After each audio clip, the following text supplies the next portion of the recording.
a partir de este minuto me encuentro grabando y también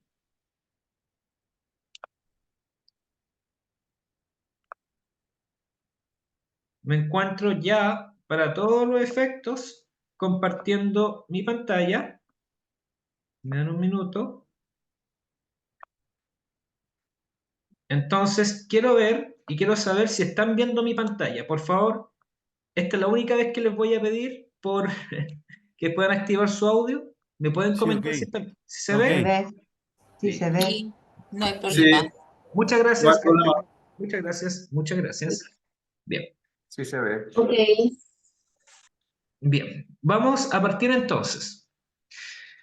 Esta charla está pensado para revisar todos los mecanismos de incentivo al retiro para el personal, reitero, administrativo, técnico o auxiliar. Los otros estamentos vamos a ver la charla en la tarde. ¿Ya? Dicho esto, hay tres marcos normativos importantes que tenemos que considerar. El primero es la ley 20.996, que es la que otorga la bonificación adicional de incentivo al retiro al personal no académico ni profesional de las universidades del Estado. El segundo es la ley número 20.374, que otorga la bonificación compensatoria. La ley número 20.996, que esta bonificación adicional es el nombre formal de lo que ustedes han escuchado hablar como el bono en UF. Mientras tanto, la ley número 20.374, que otorga la bonificación compensatoria, es lo que ustedes conocen probablemente como el bono de 11 meses.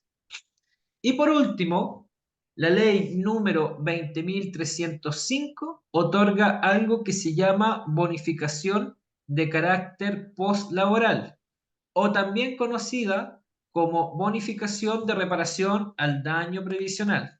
Bien, en ese sentido, comentarles que vamos a ir revisando eh, cada una de estas normativas para estos efectos y vamos a ir explicando los beneficios asociados y las bonificaciones correspondientes. Dicho esto, la primera norma que vamos a revisar es la ley 20.374, o conocido como el bono compensatorio, también como el bono de 11 meses. ¿Qué dice esta ley? Es un beneficio equivalente a un mes de remuneraciones imponible por cada año de servicio, pero con un máximo de 11 meses. ¿A qué me refiero con esto? Que se me entrega un beneficio equivalente a un mes de remuneraciones por cada año que yo trabajé en la universidad, pero esa cantidad de meses no va a pasar de los 11. Por ejemplo, si yo trabajé 40 años, no me van a pagar 40 meses. Me van a pagar el equivalente para todos los efectos a 11 meses de remuneraciones, porque es el máximo que establece la ley para estos efectos. Bien, cabe indicar que esta bonificación tiene algunas características. La primera de ellas es que esta bonificación la paga la Universidad de Chile. ¿De dónde sale la plata para pagarlo? Del presupuesto de la universidad, que en el caso de esta universidad se descentraliza en cada facultad e instituto de la universidad. Dicho esto, cabe indicar que esta bonificación es de carácter heredable. ¿Qué quiere decir esto? Que entre que la persona cumple con los requisitos para obtenerla, que ahí vamos a ver cuáles son, y se le paga la bonificación, ¿ya? Si entre medio la persona, por ejemplo, lamentablemente llegase a fallecer, esta bonificación puede ser cobrada por sus herederos o herederas para estos efectos. Disculpen que estoy resfriado. En esa lógica, ¿ya? Tal como le indiqué, esta bonificación tiene requisitos. ¿Cuáles son estos requisitos? El primero de ellos es que se debe presentar la renuncia voluntaria para todos los efectos, ¿ya? O sea, la causal que habilita al cese de funciones es la causal de cese de funciones que habilita para recibir esta bonificación es la renuncia. Ahora, esta renuncia tiene que darse en un determinado plazo. ¿Y cuál es ese plazo? En el caso de los hombres, pueden renunciar para optar a esta bonificación desde el día en que cumplan 65 años de edad. Y a partir de ese día, tienen máximo 180 días hábil, voy a entender de lunes a viernes sin contar feriado, para en ese tope máximo hacer su renuncia. O sea, tienen de los 65 hasta los 65 y 180 días hábiles posteriores para efectuar su renuncia. En el caso de las mujeres, aplica el mismo plazo límite, o sea, 65 años y 180 días hábiles. Ahora, cabe indicar que en el caso de las mujeres, ellas pueden renunciar a partir del día en que cumplan 60 años. ¿Por qué esta diferencia? Porque en Chile las edades legales de jubilación entre hombres y mujeres son hombres 65 y mujeres a los 60. Bien, dicho eso, recuerden que si tienen dudas sobre lo que estoy comentando, pueden hacerla en el chat, ¿ya? Les pido a continuación atención lo siguiente. Sin perjuicio de todos los plazos que indiqué anteriormente, ¿ya?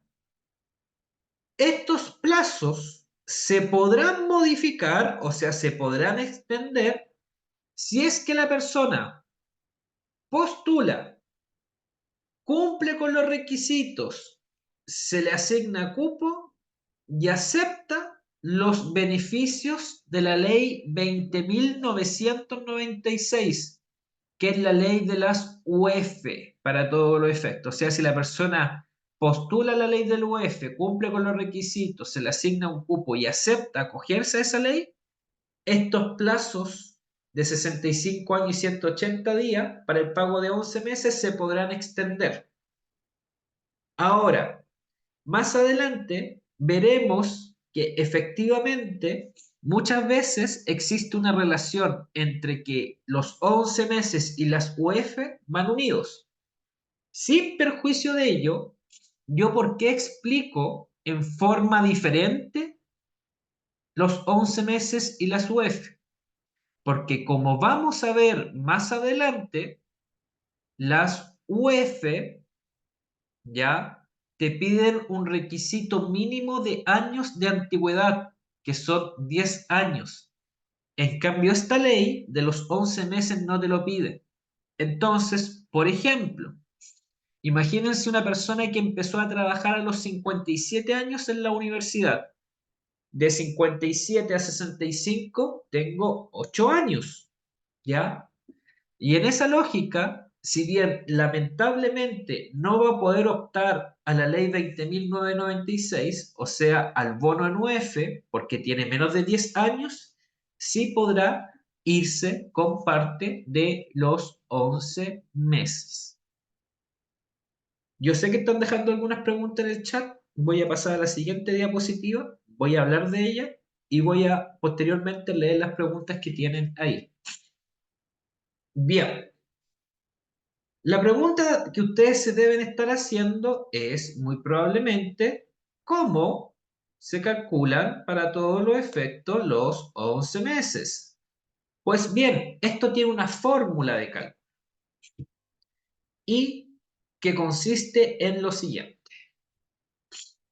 En primer lugar, ya, desde la fecha de mi renuncia, yo cuento un periodo de 12 meses hacia atrás. ¿Ok? Desde el día en que yo renuncié, cuento 12 meses.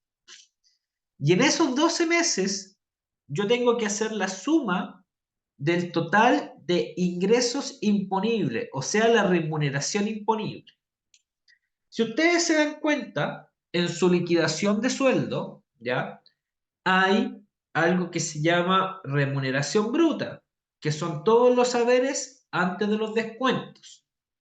Hay otra cosa que se llama la remuneración líquida, que son el total de los haberes menos los descuentos. Y es lo que en el fondo se le deposita a su cuenta o usted cobra por cheque mes a mes.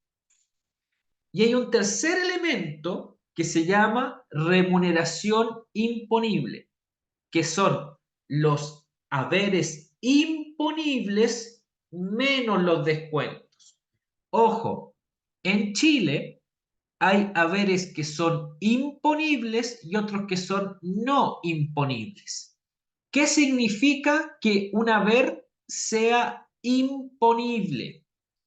Que un haber sea imponible significa que está sujeto a descuentos de AFP, de ISAPRE, de FONASA, etc.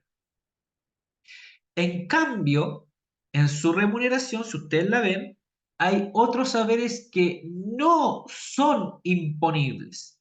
Ejemplos de haberes no imponibles: la asignación de movilización, la asignación de colación y las horas extras, por decir algunos o algunas de estas. Bien, entonces, reitero, durante el último año que yo trabajé, ya, yo tomo desde la fecha en que ya renuncié 12 meses hacia atrás y durante ese lapso sumo el total de remuneración imponible. En este caso, aquí hay un ejemplo que le estoy mostrando en pantalla. La persona durante el último año antes de renunciar juntó un total de 13 millones de remuneración imponible durante ese año. Esa cifra de remuneración imponible anual la tengo que dividir por 12. ¿Por qué? Porque un año tiene 12 meses. Y hay meses donde la remuneración puede ir más alta y otras más baja por distintos factores. Entonces, ¿qué es lo que hago? Saco un promedio para estos efectos. Si yo divido, en este caso de ejemplo, 13 millones dividido 12, me da algo que se llama el promedio mensual imponible, que en este caso de ejemplo es 1.083.000 y fracción. Esa remuneración, ese promedio mensual imponible, que reitero en este caso de ejemplo es 1.083.000 y fracción, va a ser mi base de cálculo. ¿Por qué? Porque ese promedio lo tengo que multiplicar por la cantidad de años con un máximo de 11. Por ejemplo, si trabajé 40 años en la universidad, multiplico el promedio mensual imponible, reitero que en este caso es 1.083.083 por 11, que es la cantidad máxima de meses. En cambio, si yo trabajé 11 años, multiplico el 1.083.083 por 11, que son la cantidad de años trabajados. Si aquí hubieran sido 10 años, multiplico el 1.083.083 por 10. ¿Bien?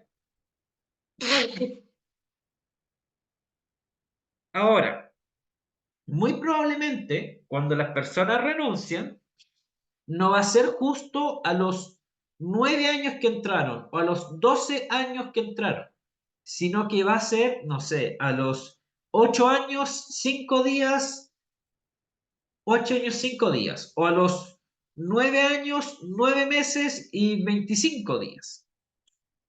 La pregunta del millón es, ¿qué pasa con esa fracción de meses? Por último, en este caso, con esta fracción de 9 meses. La ley dice lo siguiente: que cuando en un año tenemos una fracción de meses, si esa fracción de meses es igual o superior a 6, se aproxima al año siguiente. Caso contrario, si la fracción es menor que 6 meses, se aproxima al año anterior. Ejemplo, si yo trabajé en la universidad 7 años y 8 meses, multiplico el promedio mensual por 8. Porque como 8 meses es superior a 6, lo aproximo al año siguiente. Caso contrario, si yo trabajé en la universidad 7 años y 4 meses, yo multiplico el 1.083.083, que es mi promedio mensual imponible, por 7. ¿Ya? ¿Por qué? Porque como 4 meses es menor a 6 meses, lo aproximo al año anterior. ¿Ok? Voy a ver eso respecto a 11 meses. Voy a ver qué dudas tienen en estos efectos. Bien. Preguntas. ¿Estos beneficios son para el personal a contrata? Sí, estos beneficios son para el personal a contrata. 180 días hábiles son 9 meses, ya que son días hábiles, son como 8 meses y medio aproximadamente. Ya va a depender de la cantidad de feriados que caigan durante ese lapso. Pero claro, 180 días son como 8 meses y medio, 8 meses, 3 semanas, casi 9 meses. Si la persona muere antes de firmar su retiro, está en proceso, pierde el beneficio de los 11 meses. Respecto a ese tema, si la persona ha hecho su renuncia para el tema de los 11 meses y posteriormente muere, no pierde los 11 meses. Sobre el tema de las UF, lo vamos a hablar más adelante, ¿ya? Así que guárdeme la pregunta porque para 11 meses tiene que renunciar para estos efectos. Para las UF lo voy a hablar más adelante. Cuando uno firma de renuncia, esa fecha se toma para las UF. El tema de las UF y el bono en UF lo voy a hablar más adelante, ¿ya? Ahora estaba hablando solamente de 11 meses. Tengo 9 años trabajando y tengo 64 años cumplidos. ¿En junio se paga el tiro o tengo que esperar? A ver, esa pregunta va a depender de varios factores. Primero, yo no sé si son 9 años que tiene trabajando, los tiene los 9 a contrata, si tiene años en honorarios, etc. Tampoco sé si va a postular a las UF. Si postula a las UF, hay un proceso de pago que voy a explicar más adelante que se dilata un poco más. Si va a postular solamente a los 11 meses y si solamente va a postular a los 11 meses y no a las UF, el proceso de pagarle solamente los 11 meses, ojo, porque tal como dije en ese caso usted no postularía a las UF, es inmediato, pero solamente en ese caso. La bonificación se toma también cuando uno firma la renuncia. La bonificación se toma, no entendía a qué se refiere con se toma, ¿ya? Pero reitero, para efectos de los 11 meses, que es lo que acabo de explicar, ¿ya? Solamente, solamente son los 11 meses con la fórmula de cálculo que mostré anteriormente. Para el bono NUEF voy a pasar a explicar más adelante, ¿ya? Para contar los años, ¿se cuentan los años que estuvo honorario o solo los de contrata? Para efectos de los 11 meses, solamente los años en planta o contrata. Ojo, que para el caso de las UF se pueden contar años en honorarios, pero voy a explicar en qué casos, ¿ya? Así que respecto a las preguntas de la UF, espérense un poco, ¿ya? Tengo 61 años y 9 en la U. Si no renuncio, pierdo los 11 meses, estoy en contrato. Recuerde que para el caso de los 11 meses, usted tiene un plazo para todos los efectos desde que tiene 60, en el caso de las mujeres, hasta que cumplen los 65 y 180 días. Durante ese lapso, usted puede hacer su renuncia para optar a los 11 meses. Luego de cumplir la fecha de renuncia, ¿en qué plazo se pagan los 11 meses? Esa es una fecha. Si usted, reitero, solo postula a los 11 meses, es al tiro. Si usted postula a los 11 meses y a las UF, hay un proceso de pago que explicaré más adelante. Para efecto de los 11 meses, parte cuando firma la renuncia, la fecha que se encuentran los años trabajados, sí, desde la fecha en que usted renunció, cuando usted se materializa su renuncia, se cuentan los años trabajados. Ojo, reitero, todo lo que estoy hablando es para 11 meses. Para las UF, Vamos a verlo a continuación en los siguientes minutos. Estuve trabajando en la Facultad de Derecho, contratada por una fundación de la facultad. ¿Ese tiempo se considera entre los años trabajados? Depende. Si ese contrato fue por Código del Trabajo, no. Si fue por estatuto administrativo, sí. Entonces, ahí tiene que depender, ver, preguntar en la facultad bajo qué figura estuvo contratada en ese tiempo. Si fue por código, no. Si fue por estatuto administrativo en esa facultad, en esa fundación de la facultad, sí. Hay que ver dependiendo de su caso. Voy a continuar entonces, ¿ya? Porque no veo más preguntas respecto a 11 meses. Otro beneficio u otro mecanismo de incentivo al retiro, ¿ya? Es algo que se llama el bono postlaboral, que está contenido en la ley número 20.305. También se conoce como bono de reparación al daño previsional, ¿ya? ¿En qué consiste? Este es otro bono. Consiste en un bono mensual de aproximadamente 90.000 pesos. Ojo que cuando esto se creó el año 2008, 2009, eran 55.000. Se ha ido reajustando año a año según inflación. Este bono mensual de 90.000 pesos se suma a su pensión, ¿ya? Por eso tiene la idea de intentar mejorar un poco las condiciones de jubilación, de retiro de los funcionarios del Estado, ¿ya? Ahora, algunas características de este bono. Primero, este bono no lo paga la universidad, ¿ya? Este bono lo paga una institución del Estado llamada la Tesorería General de la República.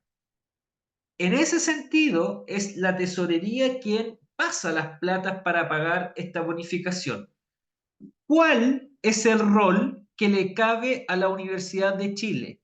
En este caso actúa como intermediario, ¿ya? Que en el fondo, en su calidad de empleador, le ayuda en el proceso de postulación a este bono y también le va informando respecto al proceso. Bien, pero reitero, este bono lo paga la Tesorería General de la República. Ojo con esto, para todos los efectos, ¿ya? Este es un bono que es de carácter vitalicio. ¿Qué significa? Desde que usted lo empieza a recibir, lo va a recibir sagradamente mientras usted viva, ya sea que viva 2 años más o 40 años más. Ahora, dicho eso, cabe destacar que este bono ya se termina, se extingue con el fallecimiento de la persona.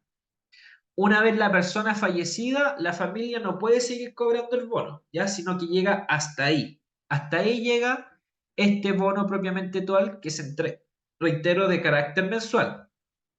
Ahora, mucha atención con lo que voy a decir. Este bono, al igual que el anterior, que no lo dije, lo aprovecho de decir, no constituye ni indemnización, no constituye renta y no es imponible. ¿Qué significa que no sea imponible? Que no se descuenta FP, ISAPRE, FONASA. ¿Qué significa que no constituye indemnización? Que no es un finiquito, ¿ya? El bono de los 11 meses, el que nombré antes, tampoco es un finiquito, ¿ya? El finiquito no existe en el sector público, prácticamente en el sector público. Entonces, finiquitos no son, ¿ya? No es una indemnización. Y también no está afecto a renta. ¿Qué significa que no esté afecto a renta? Que no está afecto al impuesto de segunda categoría. ¿Y qué es el impuesto de segunda categoría? Es el impuesto que cada uno de nosotros, nosotras, tenemos que declarar en el mes de abril, mayo de cada año ante impuestos internos, lo que se conoce también como la operación renta o la devolución de impuestos, donde a mucha gente le devuelven impuestos y hay otras personas que en ese mes tienen que pagar impuestos. ¿Ya? Dicho todo lo anterior, para obtener este bono mensual de 90.000 pesos hay que cumplir ciertos requisitos. ¿Cuáles son estos? El primero de ellos, tener la calidad de funcionario público, planta o contrata, tanto a la fecha de postulación, o sea, al día de hoy, por ejemplo, ¿ya?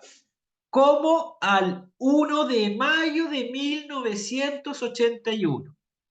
En ese sentido, usted al 1 de mayo de 1981 tiene que haber sido funcionario o funcionaria pública, ya sea en esta universidad, en otra universidad, en un municipio, en un hospital público, etcétera. Pero para todos los efectos, tanto a la fecha de hoy como al 1 de mayo de 1981, tiene que haber sido funcionario del Estado.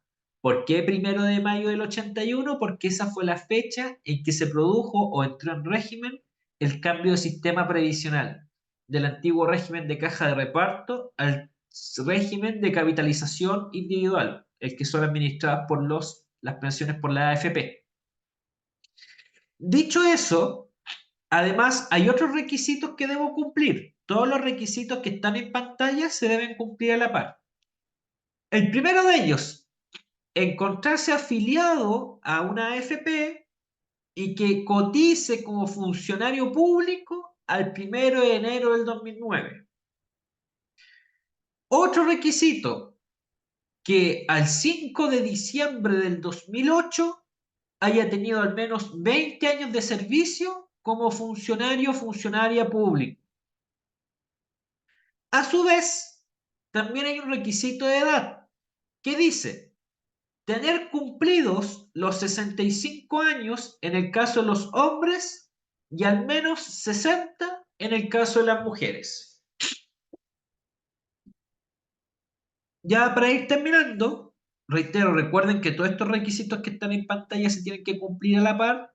Hay otro requisito que dice que debe cesar en el cargo y a diferencia del bono anterior de los 11 meses que solamente servía la renuncia, aquí sirve cesar en el cargo por renuncia, por pensión de invalidez, por supresión del cargo, en general casi todas las causales menos la destitución.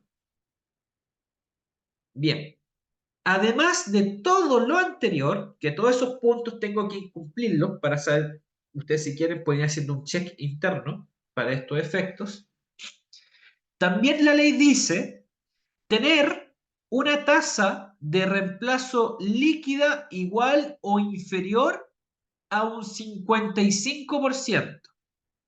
Y ustedes se preguntarán, ¿qué es una tasa de reemplazo líquida? ¿Qué es una tasa de reemplazo? La tasa de reemplazo es una relación, en el fondo una comparación entre dos magnitudes. El promedio anual de la última remuneración imponible. ¿Se acuerdan? Que dije, desde que renuncia, 12 meses hacia atrás y el total imponible. Bueno, ese promedio mensual, ¿ya? Yo tengo que compararlo con la primera jubilación. Ojo, este cálculo no lo hace la Universidad de Chile, lo hace una institución llamada Superintendencia de Pensiones, ¿ya? Cuando la persona quiere optar a este bono, una de las primeras cosas que hace la universidad es que le dice a la superintendencia, tome, aquí están los datos de remuneración de la persona, ¿ya? Por favor, cuénteme para todos los efectos cuál sería la tasa de reemplazo. Y es esa superintendencia los encargados de calcular esta tasa de reemplazo. Entonces, volvamos al ejemplo. Yo tomo el promedio mensual del el último año, ¿ya? Que yo trabajé, el promedio mensual imponible. En el caso de ejemplo que vimos en el caso anterior, yo tenía que durante el último año junté 13 millones, esos 13 millones los divido por 12 y me da un promedio de 1.083 y fracción. Este promedio mensual, o sea, este 1.083, lo tengo que comparar con lo que sería mi primera jubilación, ¿ya? Y en ese sentido, la Superintendencia de Pensiones hace un estudio, una proyección de cuál sería su primera jubilación. Vamos con el siguiente ejemplo. Yo, antes de retirarme, ganaba en forma mensual imponible 1.083.000. Me retiré y mi primera jubilación son de 400.000 pesos. Si yo comparo 400.000 pesos con 1.083.000, no tengo ni siquiera el 37%. En esa lógica, como estoy bajo el umbral del 55% de retorno, sí cumplo el requisito para poder optar a este bono adicional de 90.000 pesos mensual. Vamos al caso contrario. Supongamos, y esto es ficticio, reitero, que mi primera jubilación, en vez de ser 400.000, son 800.000. Si yo comparo 800.000 con 1.083.000, son casi el 75%. O sea, 800.000 es casi 3/4 del 1.083.000.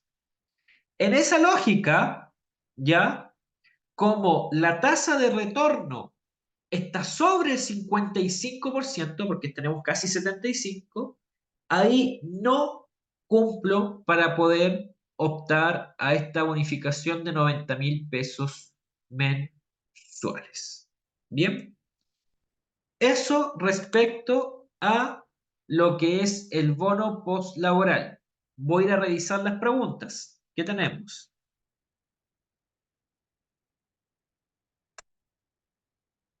¿Qué pasa si mi ingreso en la universidad fue en diciembre de 1981? A ver, lamentablemente la ley para el bono que acabamos de ver dice al ser funcionario público al 1 de mayo del 81. Si usted antes de entrar a la universidad no trabajó en ningún municipio, un hospital público, un ministerio, cualquier cosa pública, lamentablemente no cumple con el requisito, a pesar por un tema de meses, ¿ya? Porque dice ser funcionario público al 1 de mayo del 81. Hay otra persona que pregunta, soy mujer y yo dejé de cotizar a los 60 años.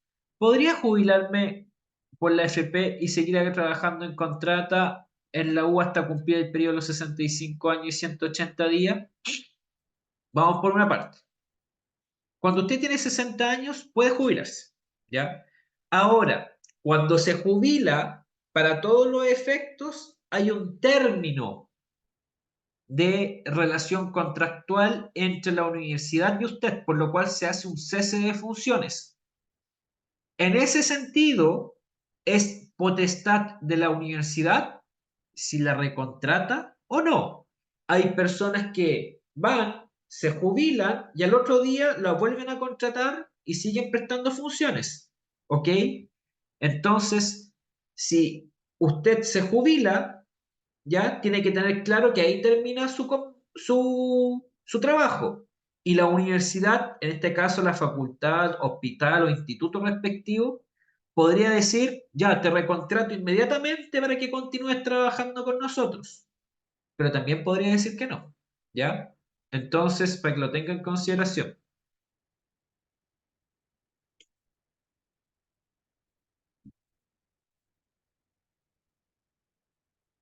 A ver, ¿qué más? Don Mario pregunta, ¿el bono de desahucio congelado se puede tirar bajo las siguientes condiciones? A ver, respecto al desahucio, no, esta charla no está pensada en desahucio, ¿ya? Para efectos de consultas sobre el bono de desahucio, le sugiero hacerlo ante la oficina de personal correspondiente. En esta charla no vamos a tocar desahucio para estos efectos, porque no es un mecanismo de incentivo al retiro, es un mecanismo de compensación. Y esta charla está pensado como mecanismo de incentivo al retiro. Entonces, en este caso, don Mario, le pido encarecidamente que las preguntas sobre desahucio las haga en la oficina de personal de su facultad, instituto u hospital. ¿Ya? Lamentablemente no puedo referirme a este punto para estos efectos. Bien. Ok. Antes de continuar, ¿ya? Porque ahora vamos a ir con la ley 20.996, que es del bono en UF, para todos los efectos, antes de continuar, les pido encarecidamente lo siguiente. ¿Ya? Si me dan un minuto. Les pido que puedan, aquellas personas que no lo han hecho, completar el link que acabo de dejar en el chat.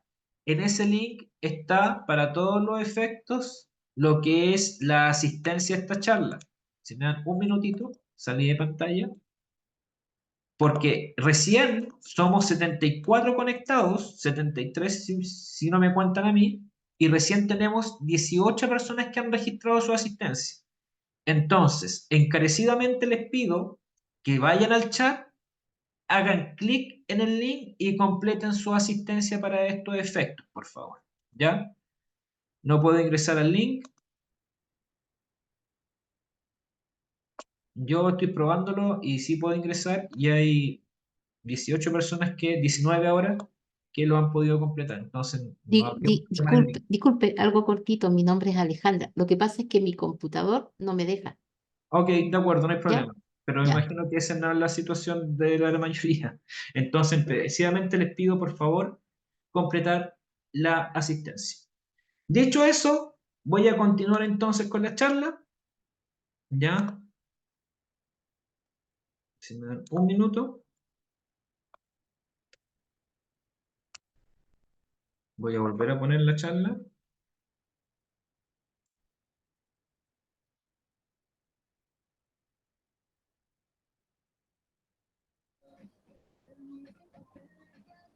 Bien. Ahí el sistema dice que está mostrando mi pantalla. Ya tengo puesta la presentación nuevamente. Si alguien tiene algún problema o si me dicen que no se ve, me dicen por favor. Bien, continuamos entonces. Ya esto lo vimos y también vimos esto. Vamos a hablar ahora de lo que nos convoca fundamentalmente, que es la Ley 20.996, que es la normativa que entrega la bonificación adicional para el personal no académico ni profesional de las universidades públicas, o sea, el bono 9. Ojo, que la definición no académico ni profesional es una definición que da textualmente la ley. Al menos nosotros preferimos hablar de, para todos los efectos, de estamentos administrativos, técnicos y auxiliares. Continuamos entonces. Esta bonificación, ya les pido encarecidamente y reitero, poder llenar el link para estos efectos y no dejar solamente su nombre. Completen y rellenen el link con la asistencia, gracias. Esta bonificación es una bonificación que se entrega en unidades de fomento, ¿ya? Y como ustedes pueden estar viendo en pantalla, este monto va a depender según la cantidad de años de servicio, que va desde las 420 a las 560 para aquellas personas que se desempeñan hace más de 40 años en alguna universidad pública. Para todos los efectos, estos montos son para jornada equivalente a 44 horas. ¿Por qué digo esto? Porque en general es poco probable, pero a veces casos de, por ejemplo, un técnico, 22 horas que lleva trabajando 30 años. En ese caso, como dije que la bonificación se prepagaba proporcionalmente, si bien esta persona tiene trabajando más de 40 años, ya solamente tiene un nombramiento de 22 horas y en esa situación le tocarían 280 UF. Pero reitero, en general, como ustedes tienen nombramiento de jornada completa, estos son los montos según años de desempeño. Al igual que las bonificaciones anteriores, no consideran ni remuneración ni está afecto al impuesto a la renta, y la ley dice, para estos efectos, lo siguiente. En primer lugar, esta bonificación no es una bonificación que pague la universidad. La universidad no paga esto, ya para todos los efectos, para que lo vayamos aclarando. No sale del bolsillo y del presupuesto de la U, ¿ya? Sino que sale del presupuesto de la nación a través del Ministerio de Educación.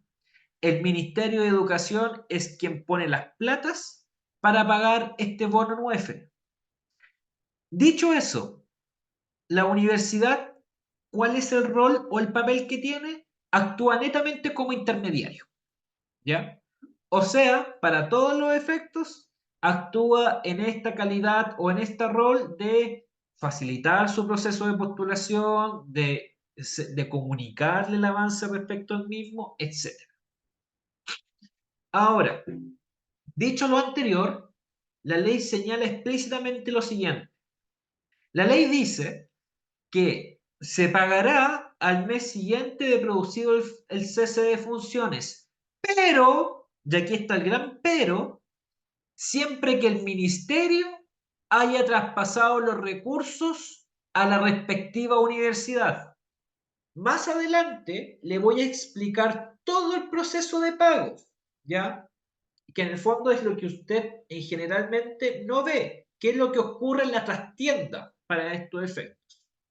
Yo lo que sí les puedo comentar por el minuto es que el Ministerio de Educación transfiere platas a las universidades y dice, tome, Universidad de Chile, aquí hay 3.000 millones. Y esos 3.000 millones vienen con nombre y apellido. Tome universidad, aquí hay 3.000 millones, tiene que pagarle tanto a Pedrito, tanto a Juanita, tanto a Rosita, tanto a Roberto, etcétera, ¿ya? Con nombre y apellido y se indica cuánto se le tendría que cancelar a cada persona. Una vez que la universidad recibe la plata del ministerio, sí está obligada a pasarle el cheque a más tardar al mes siguiente. Y en ese sentido, en el 99% de los casos, cuando llega la plata acá, la universidad paga en ese mes o a más tardar al mes siguiente.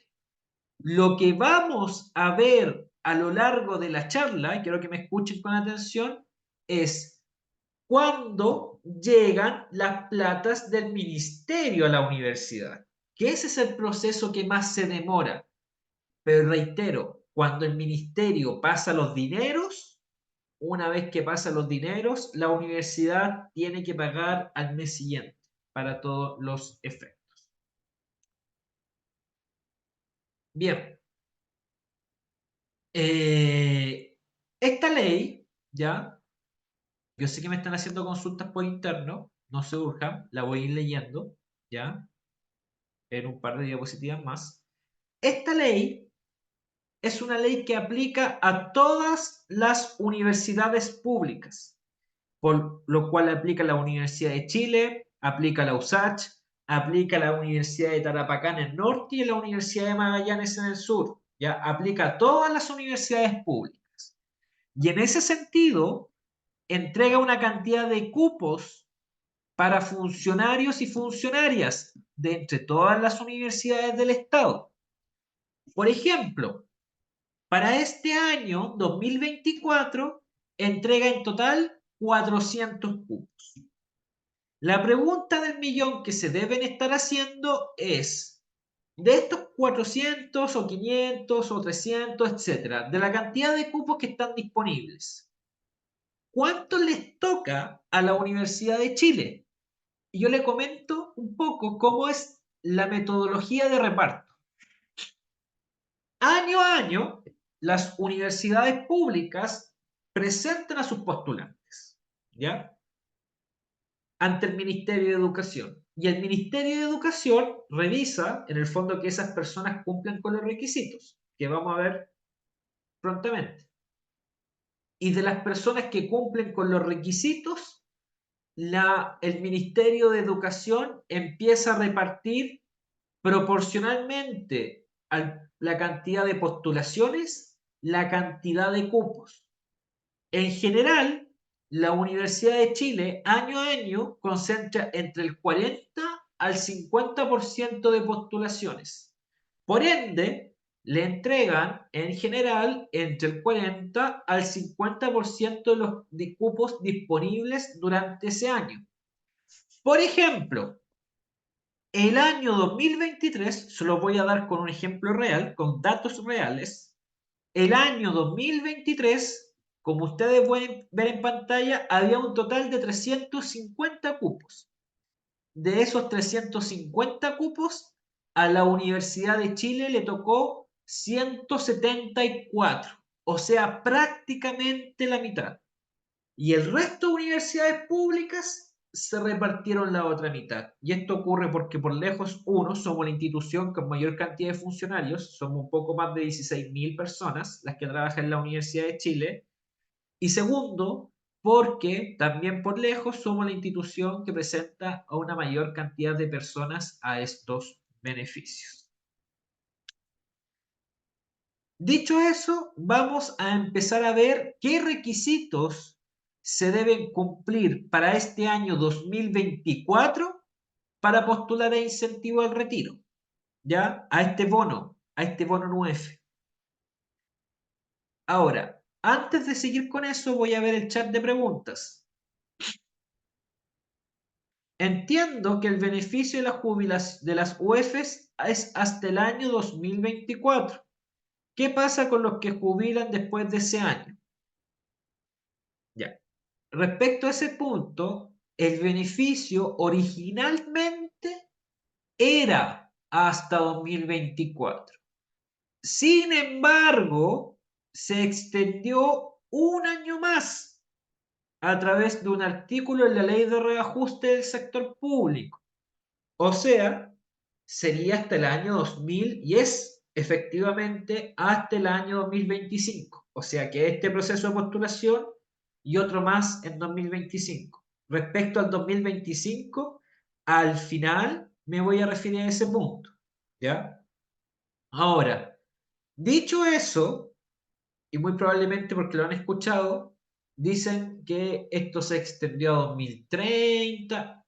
Yo les puedo comentar que existe en la mesa de negociación del sector público, donde se juntan las asociaciones de funcionarios ejecutivos, la intención, reitero, la intención de prorrogarlo hasta el 2030.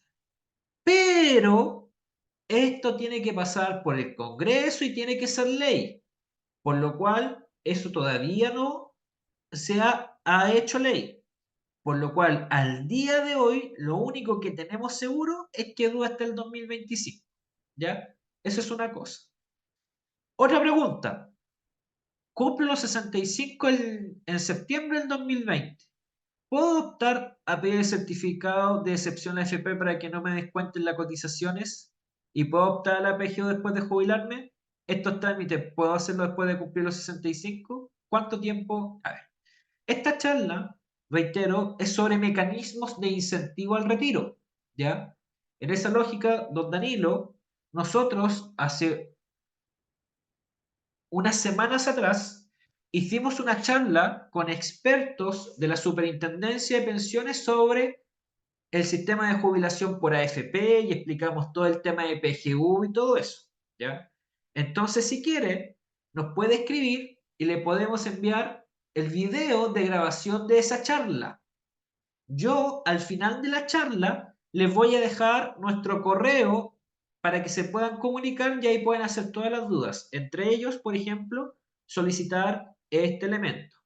Ahí en esa charla, don Danilo le explican bien el tema de la PGU y todos estos elementos. Otra pregunta es, ¿cómo la UEF va cambiando? Al entregar el UEF, el Estado toma la UEF del día que uno firmó la renuncia.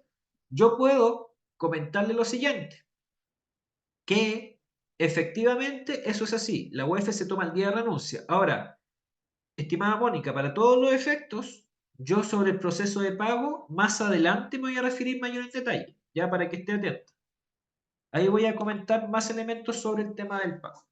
Bien, continuamos entonces. ¿Qué requisitos debo cumplir para poder optar este año o poder postular este año 2024 a la bonificación adicional? El primero de ellos, tener la calidad de planta o contrato. ¿Ya? Segundo, que se encuentre afiliado o afiliado a una FP y que esté cotizando o hubiere cotizado. ¿Por qué hablamos del hubiere cotizado? Porque en Chile las personas cuando cumplen la edad legal de jubilación pueden dejar de cotizar, ¿ya? 60 mujeres o 65 hombres. Ahora, eso tiene pros y contras, y esto lo voy a explicar como un pequeño paréntesis. ¿Cuál es el pro? El pro generalmente es que usted deja de cotizar, deja de entregar mensualmente una cifra de la AFP y obviamente esa plata queda para su bolsillo, o sea, tiene una mayor remuneración líquida. El contra de dejar de cotizar, además del tema que deja de juntar para su fondo de pensiones, que eso ya es tema aparte, es que usted pierde algo que se llama el seguro de invalidez y sobrevivencia, el SIS. ¿Qué es el SIS? El SIS es un seguro que cubre, por ejemplo, pensiones de invalidez o sobrevivencia en caso de que tenga un accidente o de que usted fallezca y tenga un cónyuge, una cónyuge y hijos menores de 24 años estudiando. ¿Ya? En esa lógica se le entrega, además de toda la herencia que deja por su AFP y todo esto, además de eso, un monto mensual, por ejemplo, en caso de fallecimiento a su cónyuge e hijos. ¿Ya? Es un pequeño monto mensual de un fondo que creo que son como entre 300 y 500 UF para estos efectos. Pero eso, ya se lo comento porque a veces la gente no lo sabe. Pero volviendo a lo nuestro, dice que la persona se encuentra afiliado a FP. Si usted dejó de cotizar, no signifique que está fuera de la FP, solamente no está cotizando, ¿ya? Pero sigue estando afiliado en la FP. Y si alguna vez cotizó, ya es suficiente y cumple con el requisito para poder optar a este bono. Ahora, para este año 2024, reitero, para los que postulan, que postularon o van a postular este año 2024, también hay requisitos de edad. El primero de ellos es que entre el 1 de enero y el 31 de diciembre de este año cumplen los 65 años y son hombres, ¿ya? En el caso de las mujeres, durante el mismo periodo, al menos tienen que cumplir 60. Ojo, que en el caso de las mujeres pueden postular cuando cumplan 60, 61, 62, 63, 64, hasta la anualidad en la que cumplan 65 años. Dicho eso, ya, también hay otro requisito, que es el requisito de antigüedad. Para todos los efectos, para este año 2024, reitero, para los que postulan en 2024, la ley dice que al primer día hábil de mayo haya prestado servicios continuos o discontinuos por un periodo no inferior a 10 años en calidad de planta o contrata. En ese sentido, ya, siempre habla de periodos continuos o discontinuos. ¿Qué es un periodo discontinuo? Un periodo en que yo trabajé, me fui de la U y volví a la universidad. En ese caso, al menos los últimos 5 años tienen que haber sido continuos. Les voy a poner un ejemplo. Supongamos que yo soy una administrativa. Una administrativa que trabajé en la universidad del año 90 al 2010. Y en 2011 me fui al sector privado. Pero volví a la universidad en 2021. Del 2021, año en que volví a 2024, tengo solamente 3 años. Eso es menor que 5. ¿Qué implica eso? Que como no tengo 5 años continuos en la última experiencia, ¿ya? No puedo sumarle los otros 20 años que trabajó antes. Entonces solamente se queda con 3 años y como 3 es menor que 10, no cumple el requisito. Voy a poner el mismo caso ahora, pero cambiando algunos datos. Yo soy administrativa, trabajé del 90 al 2010. Me fui al sector privado en 2011, pero volví a la universidad en 2018. De 2018 a 2024 tengo 6 años. 6 años. O sea, que son mayor que 5. Como al menos tengo más de 5 años continuos, a esos 6 años yo le puedo sumar los otros 20 que trabajé antes. Y 20 más 6 son 26 y en ese caso cumplo con el requisito. Bien, además de ello, ocurre que lamentablemente en algunos casos la persona con su tiempo en planta o en contrata no alcanza el mínimo de 10, ¿ya? Pero en esa situación se podrían contar los años a honorarios. ¿Qué dice la ley? La ley dice que si no alcanza el mínimo de 10 años en planta o en contrata, pueden sumarse los años a honorarios para alcanzar la antigüedad mínima exigida, que son 10. Supongamos el siguiente ejemplo. Supongamos que yo soy un auxiliar de aseo, ¿ya? Que entré a trabajar a la universidad en 2012 como honorarios. Ojo, como honorarios, no contratada por otra empresa, sino como honorarios. Que del 2012 al 2016 trabajé como honorarios, ¿ya? O sea, 12, 13, 14, 15, 5 años como honorarios. Y que en 2017 la universidad me pasó a la contrata. Del 2017 al 2024 son solamente 7 años a contrata. Y a simple vista, uno diría, pucha, no alcanzo con el mínimo. Pero en esa situación se me permite sumar los años a honorarios. Entonces, y reitero, esto aplica solamente para el bono 9 para cumplir los años mínimos de experiencias. 7 más 5 años honorario me da 12. Y 12 es mayor que 10, por lo cual, check, cumplo con el requisito. Ahora, ojo con esto. Los años a honorarios solamente van a servir para alcanzar el mínimo de antigüedad. ¿Por qué se los digo? Porque, por ejemplo, una vez una funcionaria me dijo, oiga caballero, yo llevo 15 años en contrata, pero antes de esos 15 años estuve 8 años en honorarios. Me imagino que entonces tengo 23 años para el pago en UF y me van a pagar 450 UF. Y la respuesta en ese caso es no.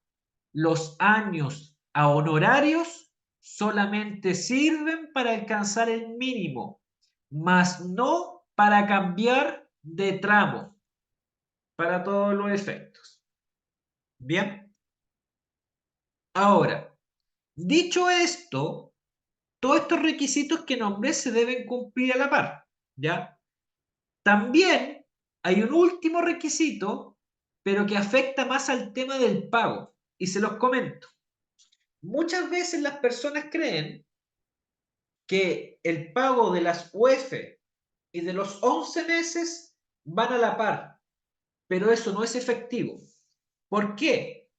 Porque la ley dice que uno de los requisitos para pagar la bonificación adicional es percibir el beneficio compensatorio de la ley 20.374, o sea, el bono 11 meses. O sea, en palabras simples, recién cuando la institución pague los 11 meses, se puede iniciar el trámite para pagar la UF, porque tiene que existir la certeza jurídica que los 11 meses se hayan pagado, tal como lo indica aquí la ley. Bien, ¿hay algunas consultas? Voy a ir revisando. En caso de que una persona postule al incentivo al retiro, no salga beneficiado con un cupo y postula nuevamente, tampoco se le asigna cupo. Puede seguir trabajando en la universidad ¿hasta qué edad? Si el 2024 ya cumple 60 años y es mujer. Bueno, vamos por partes. ¿Ya? Respecto para responder esta pregunta. Espérenme un poquito que voy a checar el chat.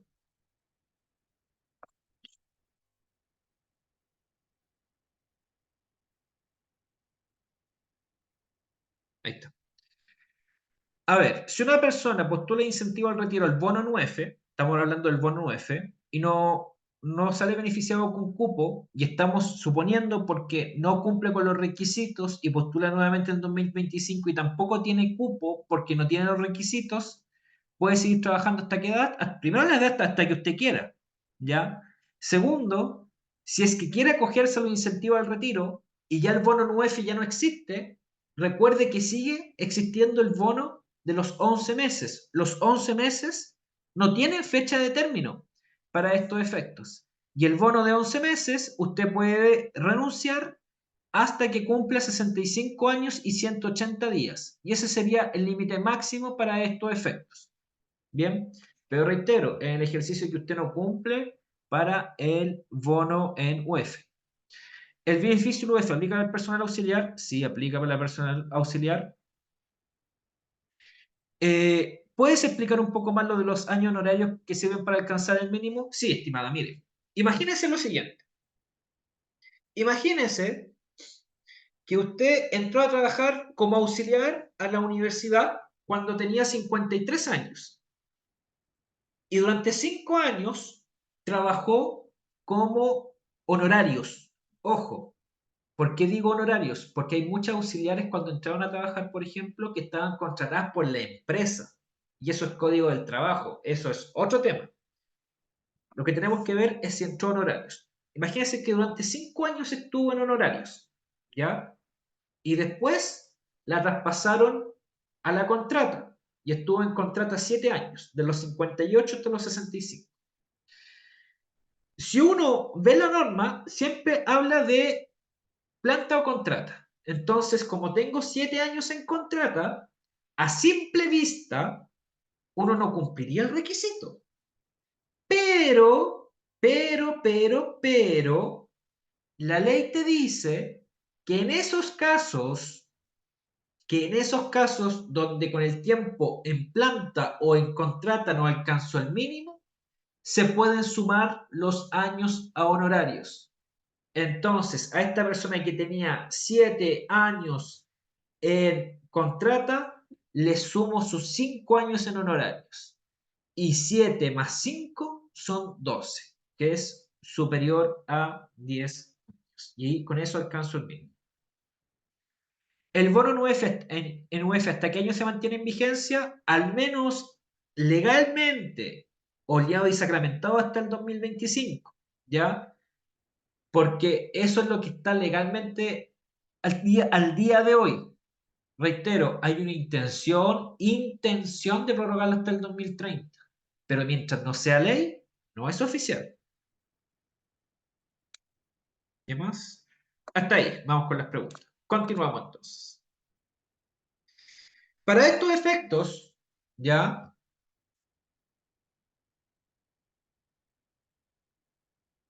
las preguntas que se están haciendo posterior las voy a leer, entonces déjenme leer este punto y las voy a seguir respondiendo. Para estos efectos ocurren casos lamentables de personas que lamentablemente tienen una enfermedad o tienen un accidente y no pueden seguir trabajando, ¿ya? No sé, tuvo un accidente automovilístico y su condición de salud es incompatible con el desempeño de las funciones que antes realizaba. Y se acogen a una pensión de invalidez o se le declara vacante el cargo por motivos de salud irrecuperable o incompatible. Eso ocurre, lamentablemente. Dicho eso, la ley, previendo esta situación, permitió que las personas en esta condición pudieran optar a incentivo al retiro, pero para ello tienen que cumplir ciertos requisitos. Los primeros de ellos son tener calidad de planta o contrata y que se encuentre afiliado o afiliado a un FP, cotice o hubiere cotizado alguna vez. Exactamente igual que el anterior. Además de ello, ¿ya? Que a la fecha del cese de funciones por esta pensión de invalidez o declaración de vacancia por motivos de salud, o sea, la fecha que le dijeron hasta aquí nomás llega, haya prestado por lo menos 10 años de servicio en forma continua o discontinua. ¿Ok?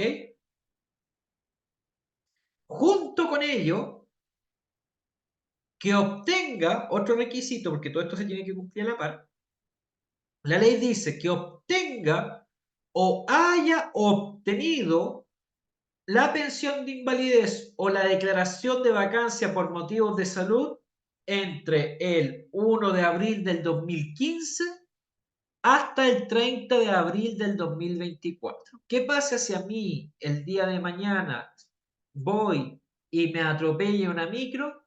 muy probablemente recién la declaración de salud incompatible y recuperable va a salir como en diciembre del 2024. En ese caso, de ejemplo, lamentablemente no voy a poder postular este año, más sí probablemente el próximo, ¿ya? Y en los casos cuya situación de invalidez es anterior al año 2015, a abril del 2015, lamentablemente de ningún motivo. Junto con ello, ¿ya? Hay un requisito de edad, y aquí les pido por favor encarecidamente que me presten atención.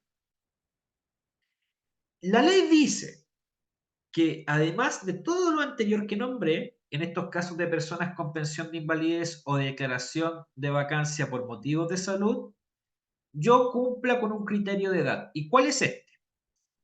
Que haya cumplido 60 años de edad si soy mujer o 65 si soy hombre entre el 1 de marzo del 2023 y el 30 de abril del 2024, durante ese periodo. Además, reglón seguido dice lo siguiente: dichas edades deben cumplirse dentro de los 3 años siguientes a la obtención de la referida pensión de invalidez o cese de funciones por motivos de declaración de vacancia por salud. Ahora, voy a ponerle un caso de ejemplo. Supongamos que yo soy mujer, ¿ya? Y que cumplo, mi último cumpleaños es el 30 de diciembre. O sea, la última vez que tuve cumpleaños fue el 30 de diciembre del 2023, ¿ya? Y que en marzo del 2024 me declaran vacante el cargo porque yo tenía una enfermedad y que no podía trabajar durante los últimos 2 años, etc. Y se me declara vacante el cargo en marzo del 2024. Hasta aquí vamos bien para obtener este tema. Pero el 30 de diciembre del 2023 yo cumplí 58 años. Uno diría que a simple vista dice, tiene 58, no tiene 60, listo, no cumple para obtener el beneficio. Pero, tal como dije, la ley señala lo siguiente. Dice, dichas edades deben cumplirse entre los 3 años siguientes. Entonces, ¿qué significa esto? Que en el fondo opera como una ventana de 3. O sea, que a mi edad yo le podría sumar 3 años para ver si llego a lo que me piden. 58 más 1, 59 más 2, 60. O sea, durante este periodo, ya durante esta ventana que me dan, yo cumplo el requisito en este caso. Ahora, veamos el mismo caso, pero aún más dramático. Supongamos que siendo mujer, en vez de 58, tengo 55. Uno dice, lamentablemente no tengo 60. Si yo sumo 3, tengo 56, 57, 58. Sigo estando por debajo de la edad que me piden para ser mujer. ¿Qué pasa en ese caso? En ese caso, la ley dice lo siguiente, que si no cumple el requisito de la edad, como es esta situación, puede optar a incentivo al retiro siempre que a la fecha del cese de funciones tenga 30 o más años de servicio. Volvamos a este mismo caso. Esta mujer que a los 55 ya no pudo seguir trabajando, pero empezó a trabajar en la Universidad de Chile cuando tenía 21 años. De 21 a 55, yo tengo 34 años. Entonces, da lo mismo que no cumpla con la edad, porque al tener más de 30 años de servicio, check de todas maneras y cumpliría con ese requisito. Bien, me queda una pregunta en el tintero. Para recibir las UF, como se extiende un año, si cumplo 60 el 2025, ¿alcanzo o es solo hasta el 2024? Estimadas, no sé, estimado, si cumple 60 en 2025, tiene que postular primero el año 2025. Ahora que tiene 59 durante este año 2024, y reitero que los 60 recién los va a cumplir en 2025, obviamente él entendió que usted es mujer, porque no lo señala en su consulta. solamente podría empezar a postular en 2025 recién, ¿ya? Y durante ese año podría postular. Bien, volvamos. Les comento que el proceso de postulación este año 2024, para los que quieran y puedan postular el año 2024, está abierto hasta este viernes 30 de agosto. Y si no han postulado y quieren postular, les pedimos encarecidamente, por favor, háganlo en plazo, ¿ya? Porque a pesar de que en todas las charlas de incentivo al retiro reiteramos lo mismo, lamentablemente siempre hay una persona que postula fuera del plazo. En esa lógica, cabe señalar que si usted va y postula fuera del plazo ante la oficina de personal, que es ante quien usted postula, ¿ya? En la oficina de personal le pueden recibir los papeles sin ningún problema, pero en algún minuto del proceso lo van a rechazar si es que postula fuera del plazo. Porque tal como dice ahí en pantalla, si no se postula dentro del plazo, se entiende que renuncia al beneficio. Ahora, ¿qué debo hacer para postular? Tal como dije, tengo para postular hasta el viernes 30 de agosto en horario de oficina ante la oficina de personal de mi facultad o instituto o hospital. En esa lógica, para postular, yo tengo que adjuntar lo siguiente. Primero, un formulario de postulación, que es el que están viendo a su costado derecho. En ese formulario, ¿ya? Yo tengo que adjuntar, yo tengo que poner mis datos de identificación, etcétera. Muy importante, el correo electrónico. Que anoten un correo que revisan cada cierto tiempo o que esté bien escrito, porque toda la comunicación de aquí en adelante va a ser por correo, ¿ya? Relleno ese formulario y ese formulario está una copia siempre física en la oficina de personal o también en nuestra página web. Yo les voy a mostrar nuestra página web al final de la charla, ¿ya? Junto con ello, hay que adjuntar al menos los siguientes documentos. Copia de la cédula de identidad por ambos lados. ¿Qué pasa si la cédula no está vigente, o sea, está vencida, se me perdió y solamente tengo el papelito del registro civil, si se la comió el perro, etcétera? En ese caso, un certificado de nacimiento del registro civil, ¿ya? Y ese certificado lo pueden sacar gratis en la página web del registro o en cualquier oficina en forma presencial. No tiene ningún costo alguno. Además de ello, un certificado de afiliación y o de cotizaciones de su AFP, ¿ya? Cualquiera de los dos, afiliación o cotizaciones. Junto con esto, usted pone y manda todo eso a la oficina de personal y en la oficina de personal le hacen un cuarto documento, que es un certificado de experiencia laboral. En específico, la universidad solamente puede acreditar el tiempo trabajado en la Universidad de Chile. Si usted antes o durante trabajó en otra universidad pública, cualquiera sea esta, tiene que ir a esa universidad pública, solicitar el certificado de antigüedad en esa universidad y después traerlo para acá, ¿ya? Porque reitero, la Universidad de Chile solamente puede acreditar el tiempo trabajado en la Universidad de Chile.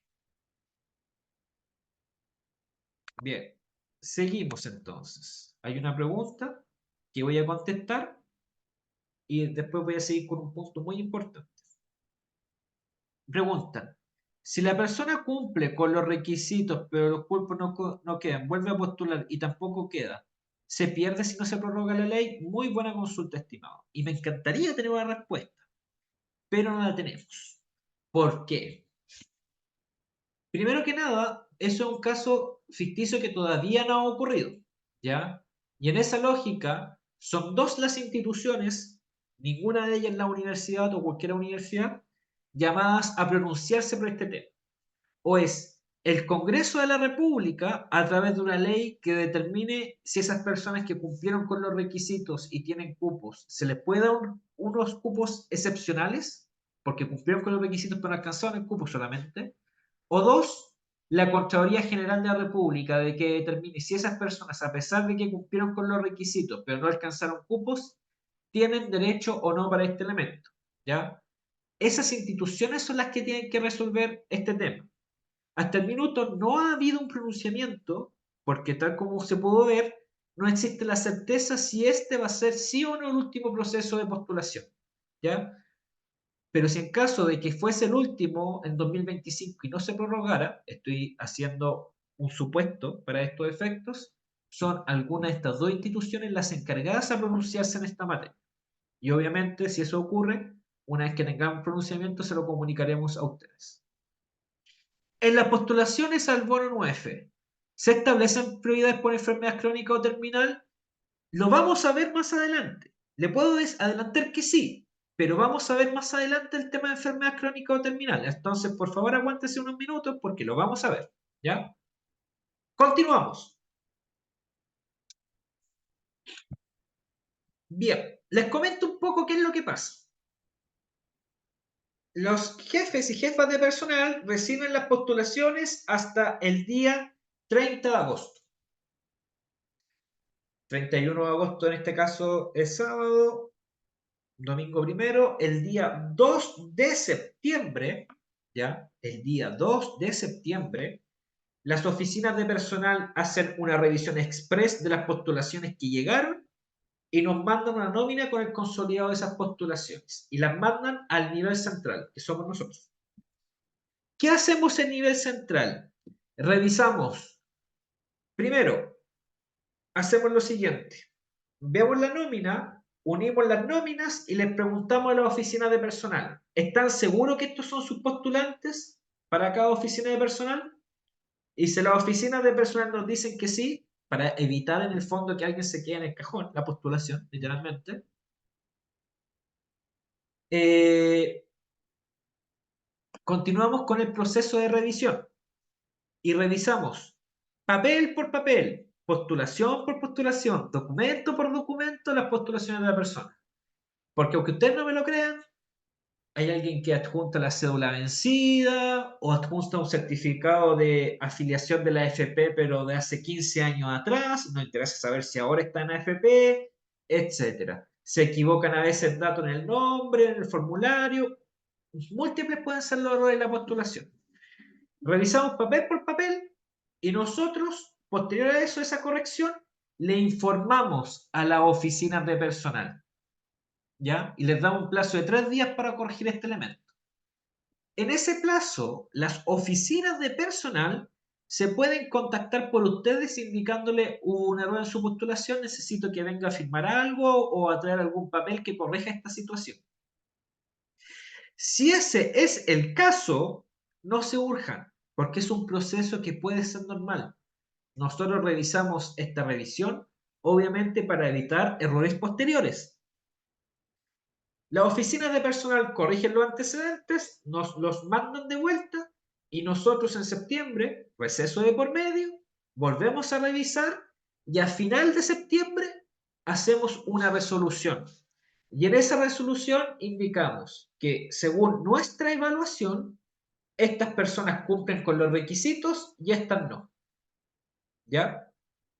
La primera semana de octubre enviamos esa resolución con estas nóminas y todos los antecedentes de postulación al Ministerio de Educación. Y el Ministerio de Educación se toma octubre, noviembre y diciembre en revisar las postulaciones de todas las universidades públicas. ¿Ya? A mediados de enero, el Ministerio nos dice lo siguiente, a todas las universidades. Universidades del Estado, revise las postulaciones y en primer lugar, según la cantidad de postulantes, le asigno la cantidad de cupos. ¿Ya? Nos reparten los cupos, tal como les dije antes. Y a su vez, también nos indica, ¿ya? que según la revisión de ellos, por universidad, tales personas cumplen con los requisitos y tales no. Por eso, a las personas que no cumplieron requisitos no les informamos antes, porque tenemos que esperar la ratificación del Ministerio de Educación. En general, la revisión que hacemos nosotros como servicios centrales y la del Ministerio calzan. Más, sin perjuicio de ello, algunas, eh, podrían existir algunas diferencias. Y por eso recién esperamos ahí cuando el Ministerio nos confirma para avisar a la gente. Esto ocurre en enero. En enero tenemos 15 días hábiles para sacar la resolución definitiva con quienes cumplen y quienes no cumplen, y después que salga eso, 5 días más para enviarle a ustedes una carta a su correo electrónico.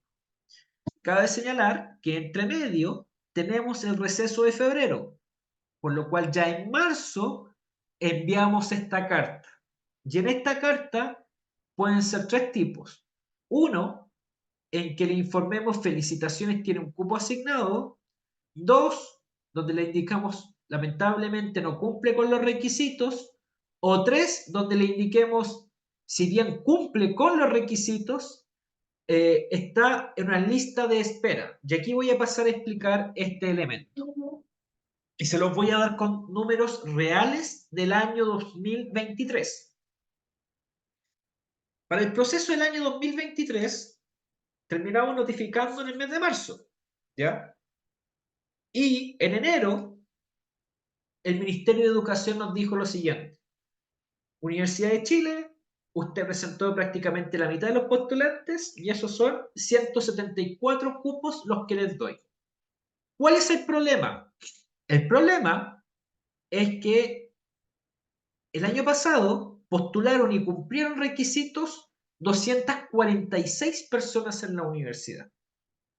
¿Qué significa esto? Significa que en el fondo teníamos más postulantes que cupos que podíamos repartir. Por eso, lo que teníamos que hacer en el fondo es hacer un ranking, una nómina, un listado, un ordenamiento para saber quiénes van a ser los 174 con cupo asignado, ¿ya? Y quiénes van a integrar esta lista de espera. Entonces, este ordenamiento, este ranking, en el fondo, no es un ranking o un ordenamiento que se haga al azar, ¿ya? Sino que tiene una fórmula de cálculo. ¿Y cómo es esta fórmula? El primer criterio para ordenar a las personas es la cantidad de días por sobre la edad legal de jubilación. Ahora, ojo con esto. Recordemos que en Chile las edades de jubilación son diferentes si soy hombre o mujer. Por lo mismo, no se extrañen si una mujer de 63 años aparece en el listado arriba de un hombre de 65. ¿Por qué? Porque esa mujer está 3 años y su equivalente en días por sobre su edad legal de jubilación, que en el caso de las mujeres es 60. Mientras este hombre que tiene 65 quizás solamente esté un par de meses por sobre su edad legal de jubilación, que en el caso de los hombres son 65. Ahora, aunque ustedes no me lo crean, tenemos casos de personas que son del mismo sexo, ¿ya? Y que entraron a trabajar, que son del mismo sexo y que nacieron el mismo día. Pasa, ocurre. ¿Qué hacemos en ese caso? Que tenemos un empate. Tenemos que empezar a revisar la experiencia laboral. Y en primer lugar vemos la cantidad de años trabajados en la universidad estatal empleadora, en este caso, la Universidad de Chile. Aunque ustedes no me lo crean, tenemos casos de personas que son del mismo sexo, que nacieron el mismo día y que justo entraron a trabajar el mismo día en la universidad. Miren la coincidencia para grande. Dicho es el caso, ¿ya? ¿Qué dice la ley? La ley dice, si sigue habiendo empate, yo tengo que empezar a contar los años de experiencia laboral en todas las universidades públicas. Y supongamos, con el mismo ejemplo, tenemos voy a inventar, dos hombres que nacieron el mismo día, que entraron a trabajar el mismo día en la universidad, pero que uno de ellos trabajó un par de años antes en la Universidad de Talca. La Universidad de Talca es una universidad pública con asiento principal en la región de Talca, en la región del Maule, la ciudad de Talca. Esa persona que trabajó un tiempo antes en la Universidad de Talca pasa en el listado a la otra, que no tiene ninguna experiencia laboral en otra universidad pública. Ahora bien, aunque ustedes no me lo crean, nosotros tenemos personas que son del mismo sexo, que nacieron el mismo día, que entraron a trabajar el mismo día a la Universidad de Chile y que nunca antes habían trabajado en otra universidad pública. Eso nos ha pasado en un par de ocasiones durante todos estos años que llevamos haciendo el proceso de incentivo al retiro. Si ese fuese el caso, ¿ya? La ley dice que hay otro criterio de desempate y dice que si se mantiene el empate, yo tengo que hacer lo siguiente. Desde el día del inicio del proceso de postulación, para este año 2024, el 2 de mayo del 2024, yo cuento 12 meses hacia atrás. Y en ese periodo, yo tengo que contar los días de licencia médica de cada una de las personas. Y la persona que tiene más cantidad de días de licencia médica tiene prioridad en este desempate. ¿Por qué esto? Porque hay muchos funcionarios que se quejan, que injusto, etc. ¿Por qué esto? Porque tal como dice la ley, es una ley de incentivo al retiro. Entonces la idea es incentivar el retiro a personas que se puedan encontrar en una situación de salud más desmejorada. Hasta ahí hemos llegado como universidad. Ya hemos desempatado en días de licencia médica. Ahora, ¿qué pasa si en este caso ficticio que yo puse, estas dos personas que estaban empatadas en todo lo anterior, ninguna de las dos se enfermó durante el último año? Hasta la fecha nunca ha ocurrido. Pero si sigue habiendo empate, ahí ya la rectora, como máxima autoridad del servicio, puede decidir libre y soberanamente, bajo el criterio que ella estime pertinente, quién tiene prioridad en este desempate. Dicho esto, tal como les comenté, yo tenía 246 postulantes y a los primeros 174 en este ranking les avisé que tenían un cupo asignado. La pregunta del millón es, ¿qué pasa con las otras 72 personas? Esas 72 personas pasan a integrar algo que se llama listado preferente, que en el fondo es una lista de espera. ¿Y qué hacemos mientras tanto? A los primeros 174 les decimos felicitaciones, usted tiene un cupo asignado, tiene un tiempo para decidir si quiere o no acogerse a incentivo al retiro. Ahí más adelante voy a hablar del tema del tiempo que tienen para decidir.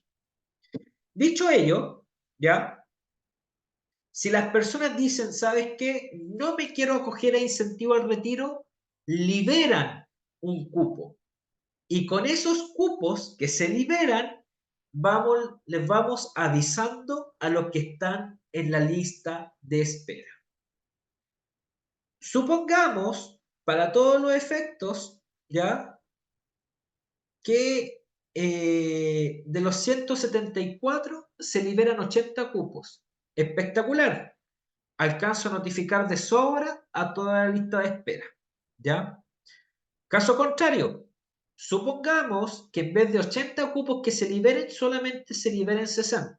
Y tengo 72 en lista de espera. ¿Qué tengo que hacer?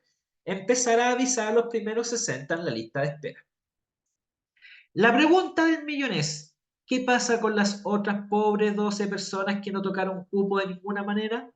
Pues bien, esas personas no van a tener que volver a postular.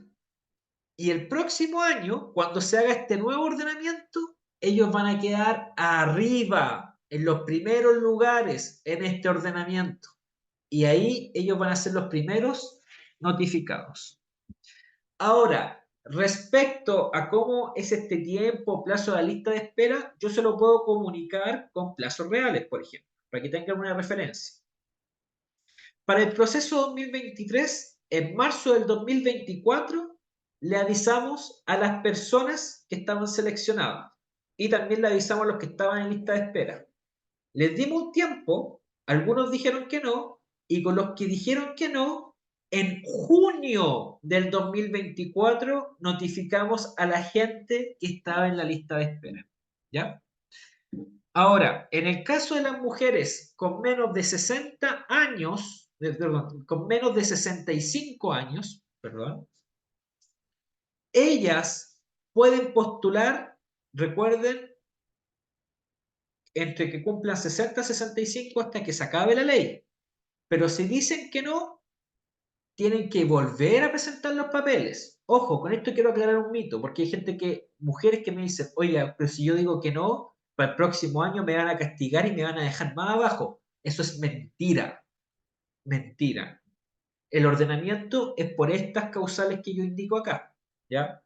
Ahora, dicho eso, si quiere volver a postular el próximo año, tiene que volver a presentar sus papeles, porque una vez que usted dice que no, su caso vuelve a foja cero. Y recordemos que eso puede ser solamente en el caso de las mujeres.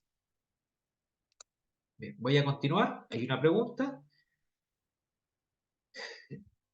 Pero ¿cómo este año es el final del proceso y hay más postulantes, hay más cupos? No entendí la pregunta, señora Rebeca. Lo siento, no la entendí. Yo lo que puedo comentarles es lo siguiente. Este año 2024 era el último año de postulación. Recordemos que, tal como he dicho antes, se amplió un año más al 2025. ¿Ya? Entonces, si las personas que quedan en lista de espera y de ninguna manera tocan cupo este año 2024, cuando se haga el proceso de ordenación 2025, van a quedar ellos en los primeros lugares. Es lo que puedo comentar.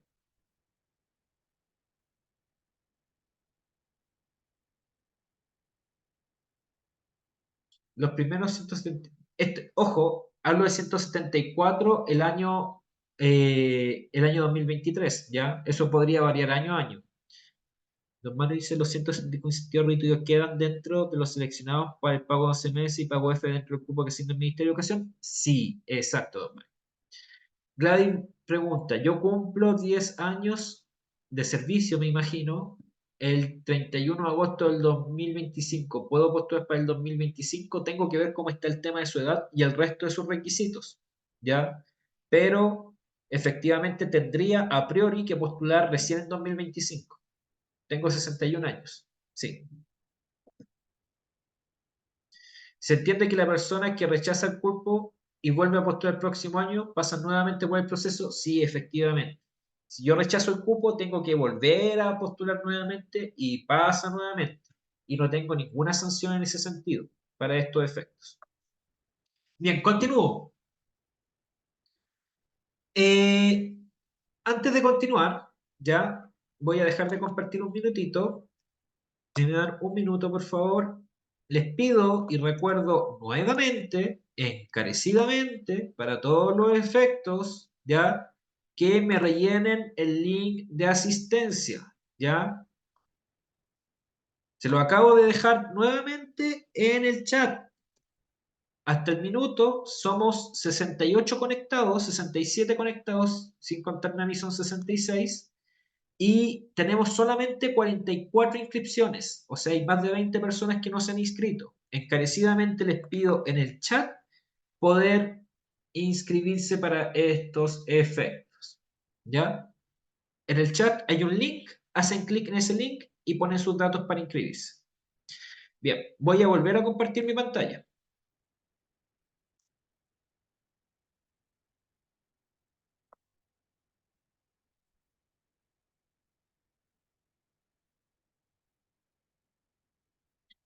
Ahora, cuando eh, en marzo, cuando me llegue la carta y me digan, ¿sabe qué? Felicitaciones, usted tiene un cupo asignado para coger ese incentivo al retiro, ¿ya? se les va a dar un plazo para que ustedes al final digan, ¿sabes que quiero acogerme incentivo al retiro o no quiero acogerme incentivo al retiro? ¿Y cuál es ese plazo? El plazo que tienen ustedes para informar su decisión es al último día hábil del mes siguiente de la resolución, ¿ya?, que le asignó cupo. Generalmente eso es al último día hábil de marzo o al último día hábil de abril. Para todos los efectos en general tienen por lo menos durante el mes, ¿ya? Ojo, que en esa carta igual de todas maneras le ponemos hasta qué plazo usted tiene para decidirse. Y en ese plazo usted tiene que ir a la oficina de personal y decir, ¿sabes qué? No me quiero coger incentivo al retiro. Ahí rellena un formulario en el que dice que no, pero si dice que sí, también tiene que decir, ¿sabes qué? Sí me quiero coger incentivo al retiro, y en ese formulario que dice que sí, ¿ya? Usted también aprovecha también de postular al bono compensatorio, o sea, los 11 meses, y al bono por laboral, si es que le correspondiese. Ahora, si es que dice que sí, que quiere acogerse incentivo al retiro, también en este formulario donde usted dice, yo, Juanito tal, quiero cogerme incentivo al retiro y me comprometo con una fecha de renuncia a futuro, ¿ya? O sea, usted se compromete a renunciar en una fecha a futuro. Y esa fecha, ¿cuál va a ser? Va a depender si usted es hombre o mujer y de su edad. En el caso, por ejemplo, de los hombres y mujeres, la renuncia tiene que ser dentro de los 180 días siguientes al cumplimiento de los 65 años de edad. Si al momento en que a mí me llega la carta, yo ya tengo más de 65 años y 180 días, este plazo de renuncia se acorta a 90 días. Y en el caso de las mujeres, tienen 180 días para renunciar desde el minuto en que le llegó la carta. Ojo, todos estos días son días hábiles administrativos, ¿ya? Para estos efectos. Lunes a viernes sin contar feriado. ¿Bien? Ahora, cuando ustedes hagan el proceso de renuncia, no van a estar teniendo que estar con un calendario contando los días.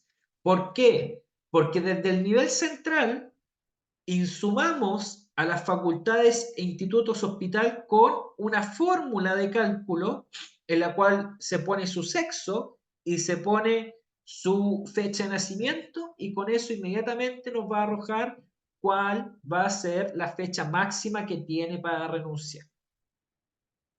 Ahora, ojo con esto. Yo podría, por ejemplo, postular y renunciar antes que me llegue la carta en marzo, renunciar al cargo. La respuesta es sí, puedo hacer eso.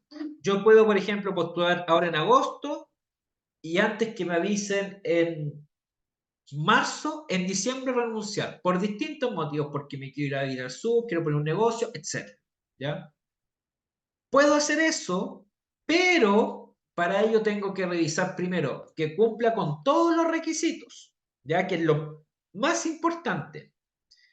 Postular antes de renunciar. No puedo renunciar y después postular. Y también tener cumplido los 65 años hombres y al menos los 60 mujer al minuto en que yo renuncie. Ahora, dicho esto, dicho todo lo anterior, especialmente ojo con el tema de cumplir los requisitos. Si usted va a renunciar antes de que le llegue la carta, tiene que fijarse bien que cumpla los requisitos. Chequéelo usted, pregúntele a la oficina de personal o al servicios centrales, si es que va a hacer eso. Vamos a poner a disposición nuestro correo al final de la charla.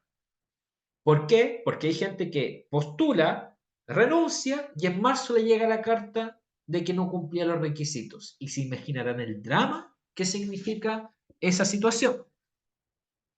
Si ese es el caso de que postulé, renuncié y lamentablemente no cumplí los requisitos, muchas veces la gente pregunta muy angustiada qué significa esto. ¿Que lo perdí todo? Va a depender del caso. ¿Qué es lo que hacemos? Si la persona no cumplió los requisitos para la UEF, yo voy a ver entonces si al menos se puede ir con los 11 meses, para al menos que se vaya con algo, ¿ya? En ese sentido, ¿ya? Va a depender de si la siguiente situación, les voy a poner un ejemplo. Supongamos que yo soy hombre, ¿ya? En agosto postulo y el 1 de diciembre del 2024 cumplo 65 años. 1 de diciembre. Y el 31 de diciembre del 2024 yo renuncio. Y en marzo me dicen que no tengo derecho a la UEF. Entonces me retrotraigo y veo si tengo derecho al menos a los 11 meses. ¿Se acuerdan que les dije que cumplió 65 el 1 de diciembre y que renuncié el 31 de ese mes? O sea, yo renuncié teniendo 65 años y 20 días hábiles, por lo cual estoy dentro del plazo de 65 años y 180 días hábiles, por lo cual en ese caso sí al menos podré irme con los 11 meses. Hay casos aún más dramáticos. Misma situación, pero cambiamos algunos datos. Postulé en agosto, el 31 de diciembre yo renuncié y en marzo del 2025 me dicen que no. El problema fue que yo cumplí los 65 el 2 de febrero del 2024.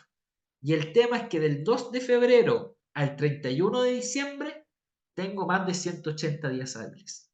Y en ese caso, lamentablemente, pierdo tanto las UF como los 11 meses. En palabras simples, si usted quiere postular al beneficio, si usted quiere renunciar antes que le llegue la carta de notificación, puede hacerlo, pero tiene que estar recontra seguro que cumple con los requisitos. En materia de pago, ya vamos finalizando por si acaso. Yo sé que esta charla es bastante larga, pero como ustedes se darán cuenta, tiene hartos elementos. ¿Ya? En materia de pago, vamos a lo siguiente. Cuando usted dice que se quiere acoger a incentivo al retiro, tal como les dije, se compromete con una fecha de renuncia futura. Llega ese día de renuncia y usted renuncia. ¿Ya? La ley dice que cuando usted renuncia, ese mismo día deberían pagársele los 11 meses. Pero también la ley establece que puede existir un desfase por temas de presupuesto o por temas de desempeño de funciones críticas, en que un desfase entre la renuncia y un desfase entre el pago de 11 meses. ¿Qué pasa durante ese periodo? Durante ese periodo de desfase. Durante ese periodo de desfase se constituye una situación jurídica llamada la situación del funcionario o funcionaria de hecho. ¿Ya? Y como funcionario o funcionario de hecho, usted tiene dos opciones. Número uno, seguir viniendo a trabajar, desempeñando sus funciones, manteniendo derechos como, por ejemplo, licencia médica, permiso administrativo, etcétera, y seguir recibiendo un sueldo, ¿ya? Hasta el día en que le paguen los 11 meses. Opción número dos, usted dice, ¿sabes qué? No quiero seguir viniendo a trabajar. Perfecto, no viene a trabajar, no cumple obligaciones, pero tampoco recibe remuneración y espera en su casa el pago de los 11 meses. Para todos los efectos, cuando se pagan los 11 meses, se entiende finalizado el vínculo contractual laboral entre el funcionario y la universidad. ¿Ya? En esta lógica, ¿ya? Comentarles que una vez recién pagados los 11 meses, tal como le indiqué, se inicia el trámite para pagar la UEF. Ahora, esta situación de 11 meses, ¿se pudiera alargar el tiempo más allá de temas presupuestarios? Sí, si es que la jefatura le comunica al área de personal, ¿sabes qué? Esta persona es una persona que desempeña funciones críticas, no sé, es un técnico que es el único que sabe operar una máquina y en este minuto no tengo nadie más que lo opere. Entonces necesito que me lo dejes un tiempo más hasta que contrate a otra persona o hasta que capacite a otra persona de mi equipo para que lo opere. ¿Ya? Eso se puede ocurrir. Y obviamente cuando la jefatura pide este elemento, también el interesado tiene que estar de acuerdo. Ahora, tampoco es del todo conveniente quedarse eternamente en situación de funcionario de hecho. ¿Por qué? Porque el valor de la UEF se congela a la fecha en que usted renunció. Entonces, entre más tiempo yo esté en funcionario de hecho, la UEF se queda un valor fijo y tiende a devaluarse. Porque en general, como ustedes sabrán, la UEF tiende a subir, pero mi UEF no va a subir porque se quedó con un valor estancado en la fecha en que yo renuncié. Dicho lo anterior, ¿ya? Les comento que una vez pagados los 11 meses, se inicia el trámite de la UEF. ¿Y qué es lo que se hace? El organismo, la facultad, el hospital, el instituto, le manda un oficio a nivel central diciéndole, oiga, a nivel central, ¿sabe qué? Ya le pagué los 11 meses a la persona. Tome, aquí está copia del decreto de pago de 11 meses y copia de la boleta, perdón, del depósito, de la transferencia, del cheque donde se pagaron los 11 meses. Con eso, ¿qué es lo que hace el nivel central? El nivel central saca un decreto que lo firma la rectora y que en palabras simples ese decreto dice, ¿sabes qué? Esta persona tiene derecho a la SUEF. Y ese decreto, junto con todos los antecedentes de su postulación, se manda en un oficio al Ministerio de Educación. Generalmente, entre que el organismo nos comunica que se pagaron los 11 meses y que se manda el oficio con el decreto y el resto de antecedentes, el nivel central se demora un par de meses, no más allá de eso, en general. ¿Ya? Dicho esto, se envían todos estos documentos al Ministerio de Educación. ¿Y qué hace el Ministerio de Educación? Vuelve a revisar todos los elementos, todos los papeles y los cruza con las diferentes bases del Estado. ¿Ya? Y si está todo ok, ahí recién como universidad nos pasa la plata. Y una vez que nos pasen la plata, que nos pasan con nombre y apellido, tal como indica el comienzo de la charla, nosotros tenemos máximo al mes siguiente para entregarle su cheque. La pregunta del millón es, ¿cuánto tiempo se puede demorar el ministerio? Legalmente no hay plazo para estos temas, ¿ya? ¿Cuánto se está demorando? 7 a 8 meses desde que le enviamos la documentación. Nosotros como universidad igual permanentemente hacemos gestiones para apurar al ministerio, más no tenemos atribuciones legales para exigirle deposíteme en tal o cual fecha. Ahora, dicho eso, una consulta que recurrentemente se produce es, oiga, ¿y yo podría tener derecho, mientras tanto me pagan la UEF, a cobrar mi pensión de AFP? Y la respuesta es sí, podría cobrar su pensión de AFP ya habiendo renunciado, va con su decreto de renuncia a su AFP y tramita su pensión.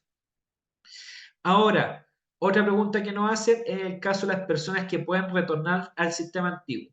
Hay algunos casos de personas ya que empezaron cotizando en el sistema antiguo de pensiones, que se cambiaron, los cambiaron al nuevo y que tienen la posibilidad legal de poder volver. Esos casos generalmente están asociados al buen reconocimiento, que no se les reconoció, no se les pagó. Pero podría existir esa situación. Si usted tiene la posibilidad de volver al antiguo sistema, nuestra recomendación es que lo haga una vez que tenga la UEF en mano. ¿Por qué? Porque nos pasó un caso de una funcionaria que ella se acogió al incentivo del retiro, se le pagaron los 11 meses, se mandaban los papeles al ministerio y se dio cuenta, ya siendo ex funcionaria, ya habiéndosele pagado los 11 meses, que podía volver al antiguo sistema de pensiones. Hizo la vuelta y cuando hizo la vuelta el ministerio nos dijo, oiga, esta persona dejó de estar en AFP, ahora se volvió al IPS, yo no le voy a pagar la UEF, ¿ya? Para todos los efectos, porque perdió un requisito sobreviniente. ¿Qué pasa? Otro caso, si entre la postulación y la asignación del cupo, o sea que llegue la carta, yo fallezco. Según un dictamen de la Contraloría, si el postulante falleciese entre la postulación y la bonificación adicional, y la asignación de la bonificación adicional, sus herederos podrán recibir esta bonificación sin necesidad de haber renunciado. ¿Ya? En esa lógica, para todos los efectos, cabe indicar que los herederos o herederas pueden cobrar la bonificación, obviamente con testamento o con posesión efectiva correspondiente. Y ya por último, para ir finalizando, esta bonificación es compatible con el bono de los 11 meses, es compatible con el bono por laboral y es compatible con el desahucio. Y para todos los efectos, la ley es súper clara. La ley dice que usted, una vez que se acoja a estos beneficios, durante 5 años no puede ser ni nombrado ni contratado, ya sea planta, contrata u honorarios, en ninguna institución pública durante al menos 5 años. En el sector privado, ningún problema, pero en el sector público, durante 5 años, no puede trabajar en ningún tipo de condición. Bien, eso. Voy a revisar un par de preguntas y después voy a terminar con unos temas súper cortos. Yo sé que estamos justo en la hora, esta charla dura 2 horas en general, ¿ya? Empezamos a las 11:05, así que si empezamos a las 11:05, así que me quedan 5 a 10 minutos más y no más que eso. ¿Qué dice esta consulta? Dice, de acuerdo a las estadísticas, después de la renuncia y pago de los 11 meses, ¿cuál es el pago promedio del pago de bono al UEF? Bueno, lo que les comenté, una vez que nosotros enviamos como universidad los documentos al ministerio, el ministerio en general se demora a transferirnos a nosotros 7 a 8 meses. Y después de eso, como un mes más, 8 o 9 meses en general. Pero eso puede ir variando, puede que se acorte o se alargue, va a ir dependiendo fundamentalmente de las gestiones del Ministerio de Educación. Si uno queda como funcionario esperando los 11 meses, o sea, sí, como funcionario de hecho, y la universidad me sigue pagando, ¿puedo jubilarme también? Bueno, eso lo acabo de explicar, sí, puede iniciar el trámite de cobro de su pensión de AFP. Ahora, ¿qué otra consulta más? Para el pago del bono, don Mario, justo voy a esa pregunta ahora. Este año, 2024, por primera vez, para estos efectos, ya se incluyó eh, en la ley, por primera vez, que los funcionarios con una enfermedad terminal pudieran postular al incentivo al retiro. ¿Qué dice la ley? ¿Ya? Dice que podrán postular el incentivo al retiro los funcionarios funcionarias con enfermedades terminales o trastornos neurocognitivos en fase terminal. En esa lógica, otorga ciertos beneficios. Primero de ellos, que estas personas con condición de enfermedad terminal o trastorno neurocognitivo en fase terminal pueden postular en cualquier oportunidad durante los años 2024 o 2025. En cualquier oportunidad, no están sujetos a un plazo. Solamente postular durante esos años. Y que para efectos de este ordenamiento, ¿se acuerdan este ranking que hacíamos para todos los efectos? Que para efectos de este ordenamiento, este ranking para los cupos, ellos gozarán prioridad. O sea que todo el ordenamiento que indiqué por los días sobre legal de jubilación y todo, se va a romper única y exclusivamente por estas personas que van a pasar a integrar los primeros lugares para estos efectos. ¿Qué requisitos se deben cumplir? Primero, condición de enfermedad terminal o con trastorno neurocognitivo en fase terminal debidamente certificado por un médico tratante. ¿Ya? Tiene que haber un certificado médico que acredite la condición. Tener 60 o más años cumplidos en el caso de las mujeres o 65 o más en el caso de los hombres. Ser funcionario de planta o contrata y que haya prestado servicios continuos o discontinuos de al menos 10 años. Y a diferencia de los casos anteriores que hablábamos, que desde le llega la carta de notificación tienen 90 o 180 días para renunciar, estas personas, desde que le llega la carta de notificación asignándole un cupo, tienen máximo para renunciar al último día hábil del mes siguiente al cual le llegó la carta.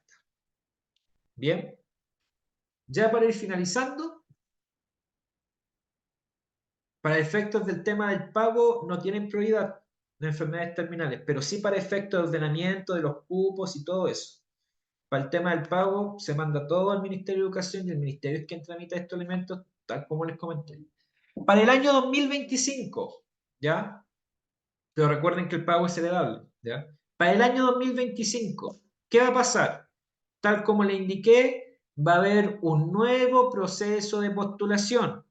En ese proceso de postulación se podrá postular entre el 3 de noviembre del 2025 hasta el 10 de enero del 2026. Ese va a ser el plazo en que va a estar abierto el proceso de postulación para todos los efectos. ¿Ya? Por último, ya para ir finalizando, les dejamos copia de nuestro correo electrónico. Nuestro correo es incentivoalretiro@uchile.cl.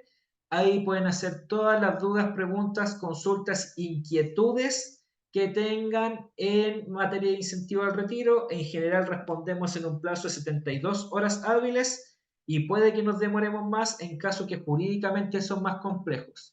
Dicho eso, si nos llegásemos a demorar más, le enviamos una respuesta provisoria de que estamos analizando su situación, estamos analizando su caso y nos vamos a tomar algunos días más en responderle. Igual, de todas maneras, el compromiso de dirección y el mío propio, quien soy que está detrás de esta casilla, es darles una respuesta para estos efectos. Dicho esto, también está nuestra página web que pueden ver en este enlace. Ahora, sin perjuicio de esto, yo siempre tengo un dicho que es, ¿para qué hacerlo difícil si podemos hacerlo fácil? Voy a dejar de compartir y voy a ponerles los siguientes. Yo le dejé, ya, como ustedes pudieron ver, la página de incentivo al retiro, pero ustedes en cualquier buscador de Google, voy a bajar esto, ponen incentivo al retiro Universidad de Chile 2024 y el primer resultado que le aparecemos somos nosotros. Entonces, en ese sentido, ustedes hacen clic y le va a aparecer información respecto a los plazos de postulación, ¿ya? El correo de contacto de los jefes de personal por organismo. Déjenme minimizar esto. Por organismo, ahí están los jefes de personal y personas que ven el tema del IR por organismo. Va a haber un manual de preguntas frecuentes. Si ustedes hacen clic ahí, se abre este documento con preguntas frecuentes. Empezamos con 5 en 2018, vamos en 22 a la fecha y ahí pueden responder diferentes inquietudes que tengan sobre incentivo al retiro.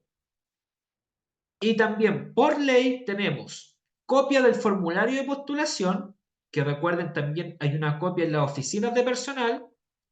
Hay un resumen del proceso de postulación, que es básicamente esta presentación, ¿ya? Ahí pueden descargarla para todos los efectos y se va a abrir. Y también hay un video que hemos grabado respecto a esta charla informativa. Disculpen que está justo en propaganda. Este video que grabamos en mayo, porque hacemos 2 ciclos, en mayo y en agosto, lo pueden ver en nuestro canal de YouTube para todos los efectos. Y es exactamente la misma charla que acabo de darles. Eso es lo que puedo comentarles. Bien, ya, para ir finalizando voy a ir las últimas preguntas para estos efectos. Me preguntan, ¿la prioridad por enfermedad incluye a los funcionarios con certificado de discapacidad que es un requisito para el pago del bono? Ya, no, la prioridad por enfermedad es para personas con enfermedades terminales o trastorno neurocognitivo en fase terminal. Eso tiene que estar debidamente acreditado por un médico. ¿Qué más? Creo que eso es solamente la última pregunta. No hay más consultas, preguntas, inquietudes, comentarios. Llevamos 2 horas 5 de charla. ¿No? ¿No? ¿No? Bien, espectacular. Yo voy a parar la grabación entonces.